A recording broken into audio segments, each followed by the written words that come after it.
going on vacation, or taking a break. Learn how to set up an out-of-office reply so everyone knows when you'll be back. An out-of-office or OOO reply is essential for managing expectations and maintaining professionalism when you are unavailable. It alerts senders that their message might not be addressed immediately. The first step is to open your email client and access your settings or preferences. This process varies slightly depending on whether you use Outlook, Gmail, or another provider. Look for a section typically labeled Automatic Replies Out of Office or sometimes within Mail Settings or General Settings. Now draft the actual message. Keep it clear, concise, and professional. State that you are out of the office and will have limited or no access to email. Crucially, you need to set the exact start and end dates and times for your OOO reply. This ensures it turns on and off automatically.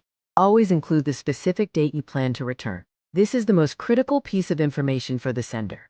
For urgent matters, provide an alternative contact person's name and email address.